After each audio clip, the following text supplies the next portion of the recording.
الرجیم اما بعد فاعوذ باللہ من الشیطان الرجیم بسم اللہ الرحمن الرحیم ایام معدودات فمن کان منکم مریضا او علی سفر فعدۃ من ایام اخر وعلی الذین یطیقونہ فدیۃ طعام مسکین فمن تطوع خیرا فهو خیر لہ وان تصوموا خیر لکم ان کنتم تعلمون۔ گنتی کے دن ہیں، تم میں سے جو کوئی بیمار یا سفر میں ہو تو اتنے روز اور دنوں میں، اور جنہیں اس کی طاقت نہ ہو وہ بدلہ دے ایک مسکین کا کھانا۔ پھر جو اپنی طرف سے نیکی زیادہ کرے تو وہ اس کے لیے بہتر ہے، اور روزہ رکھنا تمہارے لیے زیادہ بھلا ہے اگر تم جانو۔ ایام معدودات گنتی کے دن ہیں، اس سے مراد 29 دن یا 30 دن ہیں۔ فمن کان منکم مریضا او علی سفر فعدۃ من ایام اخر، تو تم میں سے جو کوئی بیمار ہو یا سفر میں ہو تو اتنے روزے اور دنوں میں۔ سفر سے مراد شرعی سفر ہے جی، جس کی مدت اس وقت 3 دن سے زیادہ ہوتی تھی، 3 دن سے کم نہ ہو۔ اور اس آیت میں اللہ تعالیٰ نے آج کل کے حساب سے دیکھیں تو 92 کلومیٹر بنتا ہے، اگر اس سے زیادہ سفر ہے تو پھر روزے کی گنجائش ہے، بندہ روزہ نہ رکھے۔ اللہ تعالیٰ نے اس آیت مبارکہ میں مریض کو اور مسافر کو رخصت دی ہے، اگر وہ رمضان مبارک میں روزے نہ رکھے یا مرض کی زیادتی یا ہلاکت کا اندیشہ ہو یا سفر میں شدت اور تکلیف کا، تو وہ مرض اور سفر کے ایام میں افطار کی بجائے اس کے ایام منیحہ کے سوا اور دنوں میں اس کی قضا کرے۔ ایام منیحہ سے مراد وہ ایام جن میں روزہ رکھنا جائز نہیں ہے۔ کون سے ایام ہیں جی جن میں روزہ رکھنا جائز نہیں؟ وہ 5 ایام ہیں۔ 365 دنوں میں 5 دن ایسے ہیں جن میں روزہ رکھنا جائز نہیں، باقی آپ کسی دن بھی رکھ سکتے ہیں۔ وہ کون سے ہیں؟ ایک ہے یکم شوال المکرم۔ یکم شوال المکرم کون سا دن ہوتا ہے جی؟ عید کا دن۔ یکم شوال المکرم عید کا دن، رمضان مبارک کے بعد جب چاند نظر آتا ہے تو یکم شوال المکرم کو ہم عید پڑھتے ہیں۔ ایک یہ، دوسرا ہے جی 10 ذی الحجہ۔ یہ کون سا دن ہے جی؟ یہ دن ہے بقرعید کا، بقرعید کا دن 10، 11، 12، 13۔ ٹھیک ہے جی، یہ 5 ایام ہیں، 4 یہ اکٹھے اور 5واں یکم شوال المکرم۔ ان دنوں کے اندر روزہ رکھنا جائز نہیں ہے۔ باقی 365 دنوں میں آپ جتنے دن مرضی، یا یوں کہہ لیں 360 دن میں آپ روزہ رکھ سکتے ہیں۔ 5 دن ایسے ہیں جن میں روزہ نہیں رکھا جاتا۔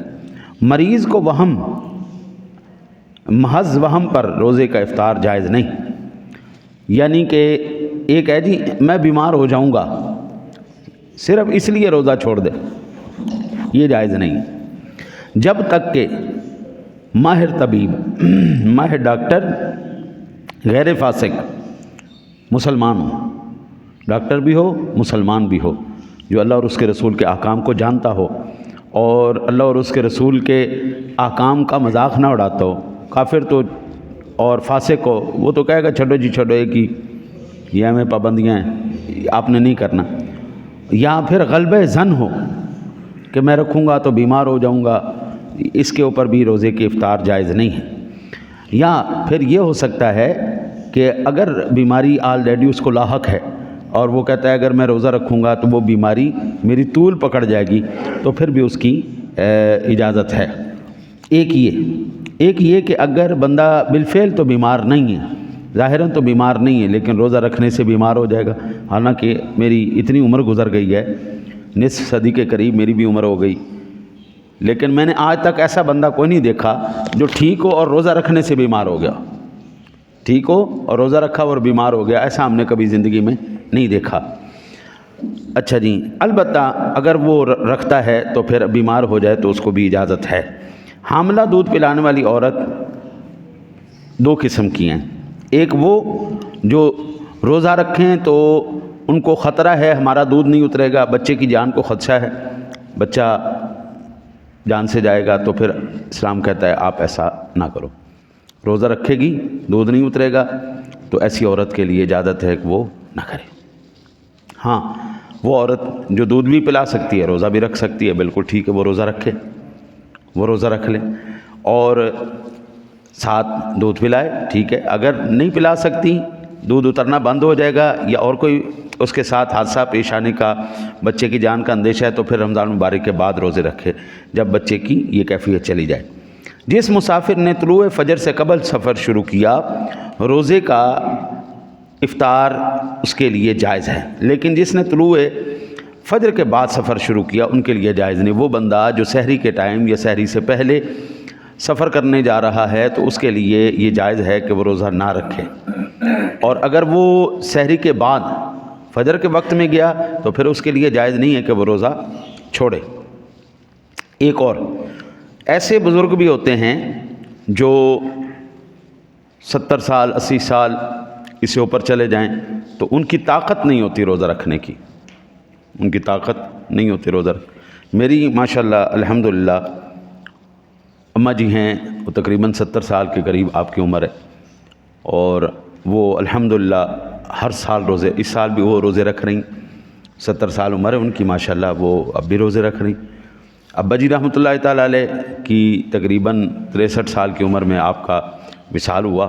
آپ نے آخری سال تک، حالانکہ ان کے دل کے 3 وال بند تھے اور چوتھا بھی ڈیمیج تھا، ڈاکٹروں نے بڑا شدت سے کہا تھا آپ نے ایک تو اونچا نہیں بولنا، ظاہری بات ہے خطیب آدمی ہے اور مدرس آدمی ہے، اس نے پڑھانا ہے، اونچا تو بولنا پڑتا ہے۔ انہوں نے اونچا بولنا بھی بند نہیں کیا، اس نے کہا آپ کے لیے دوائی بڑی ضروری ہے، آپ ان اوقات میں دوائی کھائیں، اگر آپ روزہ رکھیں گے تو آپ کی جان کو خطرہ ہے۔ آپ نے فرمایا اس سے بڑی پیاری خوبصورت کون سی موت ہو سکتی ہے کہ اگر روزے کی حالت میں میری موت آ جائے۔ انہوں نے بھی نہیں چھوڑا، آخری سال تک انہوں نے نہیں چھوڑا۔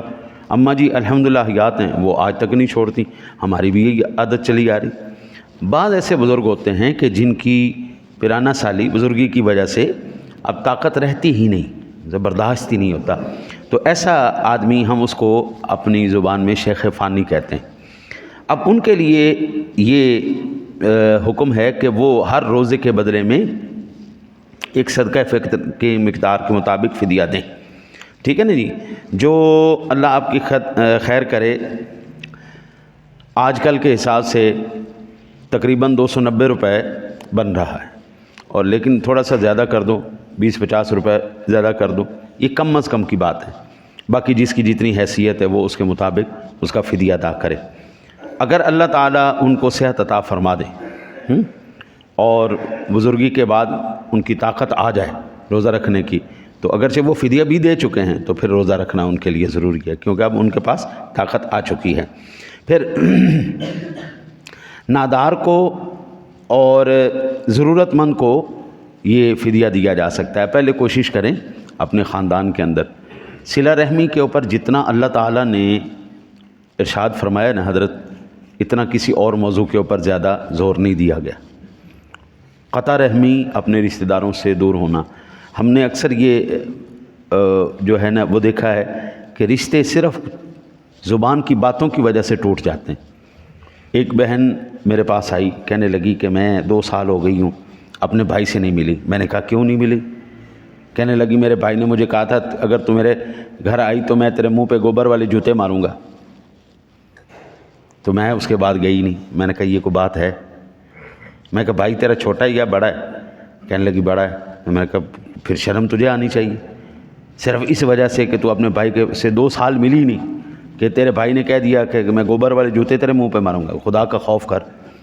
قطع رحمی حضرت بالکل جائز۔ آپ کو مزہ اس وقت آتا ہے رشتہ داری کا جب آپ کو لوگ برا کہیں، آپ پھر ان کے ساتھ بھلا کریں۔ جو آپ کو حضرت صاحب ماشاءاللہ چاچا جی ماموں جی تایا جی کر کے ملتا ہے، اس کے ساتھ تو ہر کوئی چلتا ہے، چلنے کا تو مزہ تب آتا ہے اس کی آپ کے ساتھ نہ بنتی ہو، پھر بھی آپ کو اس کے ساتھ بھلائی کریں۔ اللہ سے دعا اللہ آپ کو مجھے عمل کی توفیق عطا فرمائے۔ سنت